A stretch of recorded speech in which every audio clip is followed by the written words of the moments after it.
We want to talk about the domain of a function, the range of a function. Right? The domain has to do with what inputs you can put into a function. The domain of a function has to do with what x values can be used legitimately in a function.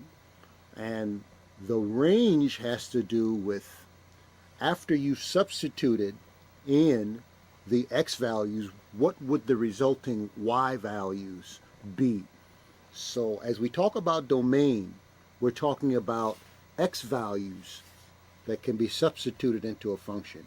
As we talk about range, we're talking about what y values can be substituted into, or what y values will result from substituting a series of x values. So oftentimes it's easier to convey a subject by doing problems, and that's it. Let's just jump in to take a look at a couple of problems.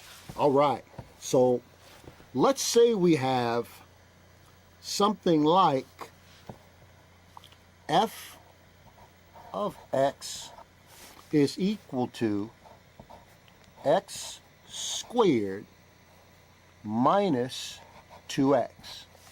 X squared minus 2x. So as you look at this problem, it would be important for you to, in determining what the domain and the range, again, the domain is what x values can you substitute into this function. So the domain has to do with the x values that you can legitimately substitute into this function, and the range has to do with what y values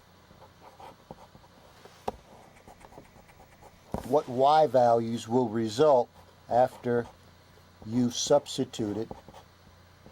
What y values will you come up with after substituting in the x values? All right, so the thing that I would like to show you is, I'd like you to ask yourself, what can be squared? What can be squared? Are there any limitations to what can be squared? In other words, can you square a zero? Can you take 0 square? Can you take 0 times 0? Can you square a 1? Can you take 1 times 1? Can you square a -9? Can you take a -9 times another -9? I'd like you to be able to see that you can square anything. There are no limitations to what you can square. Similarly, you can multiply a -2 times 0. You can multiply a -2 times 4. There is no number that you cannot multiply by -2. You can multiply -2 by any fraction. There are no restrictions to what you can substitute into x and square it, and there are no restrictions to what you can substitute into x here and multiply by -2. So the question of what x values can you substitute into x squared minus 2x, the answer would be, the domain would be all real numbers. Got that R, uppercase R there. The domain of this function, or what values of x can you put both here and here, the domain of this function is all real numbers. That's what this means. This R means all real numbers. That's the domain. That's the domain. All right. Now this range is what y values, after you substituted all values of x here and here, to determine the range you have to analyze the result of substituting all real x values and observe what y values your function sees. And I think the best way to show you range is to draw a picture. You draw a picture of this function. All right, so let's draw the coordinate axis real quick. And let's sketch x squared minus 2x. All right, let's sketch x squared minus 2x. All right. Maybe I should have done this ahead of time. Been a little bit more prepared. All right. So, the way you graph this, there are a couple ways to graph it, but I think the most common way of graphing a parabola is to find that x value of the vertex, negative b over 2a, the opposite of b over 2a, where a is 1, the coefficient in front of x squared is 1, the coefficient in front of x, which we call b, is negative 2, and because there is no constant, c is 0. So the opposite of b over 2 times a, 2 times 1, is 2 over 2, which is 1. So the x value of this vertex, is 1, and then the y value, what you'd have to do is substitute this 1 back into your original problem. So if you substitute this 1 back into your original problem, f of 1, or f of x, is x squared minus 2x. F sub 1 is 1 squared minus 2 times 1. F of 1 is equal to 1 minus 2, which is negative 1. So this vertex is at 1, negative 1. All right. 1, negative 1, which is about right here. And if you know anything about parabolas, you'd have to have some general understanding of algebra 1, where you've got this positive coefficient here. The graph would point upwards. The graph of this parabola would point upwards, like so. This particular topic is not an exercise in graphing. It's an exercise in finding the domain and the range. So with a graph that looks like this, what I'd like you to be able to see is you can put in 4 and you'd get a value for y. You can put in negative 1, you get a value for y. You can put in negative 4, you have a value for y up there. You can substitute any x value to get this parabolic shape, meaning that the domain is all real numbers. But what y values does this function see? What y value? This function is at 1, negative 1, and 1, negative 1 represents the absolute lowest point on this parabola. 1, negative 1 is the lowest point on this parabola. So this picture helps you determine the range. The range here is all real numbers where the y values are more than or equal to this lowest point, or negative 1. All right, so the range is the y values that are greater than negative 1. This function sees all the y values that are higher than this vertex, and we call that the range. If you have any questions, you call in 312-738-1060. This is one of the challenging topics that some students find domain and range challenging. And I think they find it challenging because no two problems are the same sometimes. Let's look at another problem where we got to determine domain and range. All right, let's take a look. Let's say we've got a problem like f of x is equal to radical x plus 5. F of x is equal to radical x plus 5. Off to the side, let's again, we want to, what's the domain? What's the domain? And let's say we also want to know what is the range. What is the range? All right. So, before we begin this problem, it would be important for you to have a general idea of a radical equation. All right. You'd have to have a general idea of a radical, let's say, expression. You'd have to know what radical means. Radical 4 is 2, because 2 times 2 is 4. Radical 9 is 3, because 3 times 3 is 9. Okay? Radical 1 is 1, because 1 times 1 is 1. And finally, you have to know these things before we attack this question. Radical 0 is 0, because 0 times 0 gives you that 0. All right? You'd have to know that there's no such thing as a real answer that where you got the square root of -4, because there's no number that when you multiply it by itself can you get -4. You don't get a real answer. You get an imaginary answer, but you don't get a real answer. You don't get anything that you can necessarily plot on a standard coordinate plane. So when it comes, you get an imaginary answer to this. All right? So when it comes to determining the domain of this function, when it comes to determining what x values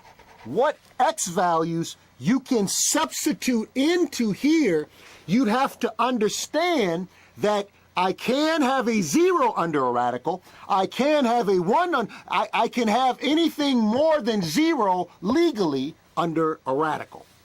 So what you have to do, and by the way, 0 is the smallest number that you can have under a radical. 0 is the smallest number you can have under a radical. I want to say that a third time.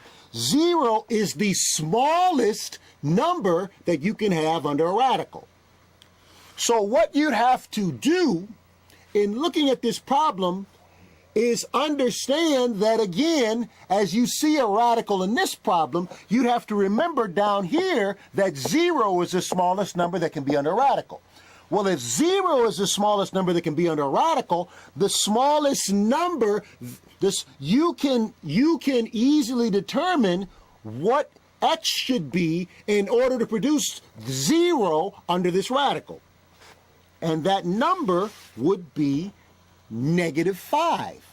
-5 is the smallest that x can be, because a -5 plus 5 would give you 0. All right. If this was a, well, I don't want to change this problem. You're going to have to really understand what I'm saying. The smallest that x can be is -5, because putting a -5 here will yield 0, and we've already tried to communicate to you that 0 is the smallest number that can go under a radical. So you know that in terms of talking about a domain, the domain, the x value can be equal to -5. X can be -5, because if you put a -5 there, you get -5 plus 5, which is 0, and you can take the square root of 0, which is 0. All right? But not only can x be -5, x can be -4. X can be -4, because -4 plus 5 is 1.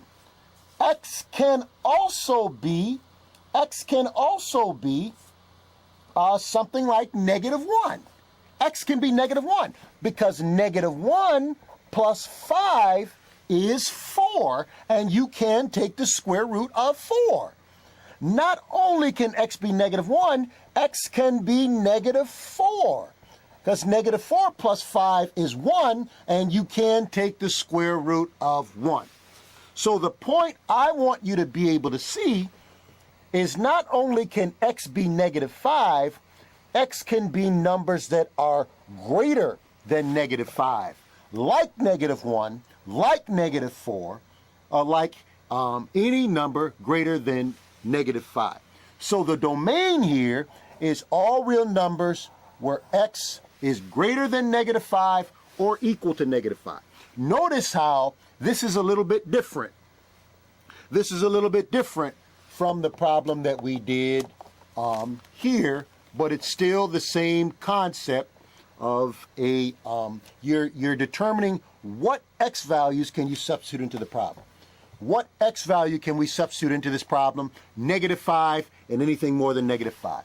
Now, this idea of the range, what y values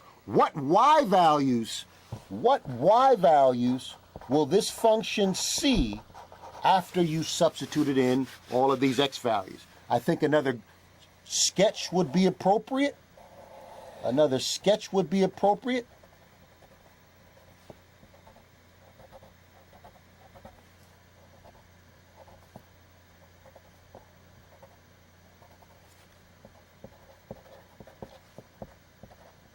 Yep, I probably should have done this earlier. Sorry about that. So, if you were to graph, let's say you substitute in a negative 5. Let's say you substitute in a negative 5. All right. Let's say you put in a negative 5. You get negative 5 plus 5, which is 0. And then you take the square root of 0, you get 0. So you plot the point negative 5, 0. Let's say you put in negative 4, like we did here. We put in negative 4. You put in negative 4, you get the square root of 1. The square root of 1 is 1. So you plot that point there. Then you put in negative 1, like we did here. The square root, you put in negative 1, you get 4. The square root of 4 is 2. But negative 1, 2. Let's plot one more point. Let's say you put in, let's say something like 4. Put in something like 4. So now you have the square root of 4 plus 5. That's 9. By the way, one thing that I've seen students do is they want to take the square root of 4 and then add the square root of 5. You can't do that. You got to add these together. I've seen a lot of students make that mistake. So you end up with a square root of 9. You add these together, take the square root later. The square root of 9, which is 3. So you put in 4, you get 3. So I'd like you to be able to see you're going to end up, by the way, you cannot substitute anything less than negative 5. You cannot substitute anything less than negative 5 because of this domain that we talked about. So the thing I'd like you to be able to see is what y values will result in you substituting in x values that are greater. The domain is x, the domain is all the values of x that you can substitute are greater than negative 5. And these are all the values of x that are higher than negative 5. Now the question that we're trying to address now is what will be the resulting y values? I'd like you to be able to see that this curve is going to just get higher and higher and higher the larger the x value, which would mean that the range is all real numbers where the y values are either equal to 0, because we can get 0 if we put a negative 5 there. We put a negative 5, we got 0, but also the y values would be greater than 0. And that is the range. That is a range. All right, so notice how, it's a little bit different. What we did here is a little bit different than what we did here. But we're still talking about this idea of domain and range. Two very, very common type problems. We only have a couple minutes left. We only have about 3 minutes left. So what I'd like to do is sort of quickly go through this last type of problem that you would see. Happy Thanksgiving. Happy Thanksgiving. I'm sorry. I'm just so excited about the math. We forgot to be courteous. We also got something else coming up. Yeah, we're going to find out what we have coming up. An announcement. Providence St. Mel is sponsoring the free Give and Receive concert this Friday at Christ University Temple. We got people looking out for me. Man, this is wonderful. What's the address for Christ University Temple? 11900 South Ashland. The admission is a non-perishable food item or a new toy. Doors open at 6 o'clock. Concert time is at 7. Featuring Donald Lawrence, Reverend Jenkins, the Providence St. Mel Choir, and other guests. Oh man, you don't want to miss that show. You don't want to miss that show. Did I say Donald Lawrence, Reverend Jenkins, and the Providence St. Mel Choir, and other guests? You don't want to miss that show. Once again, it is this Friday, Christ University Temple, 11900 South Ashland. I only have a minute left.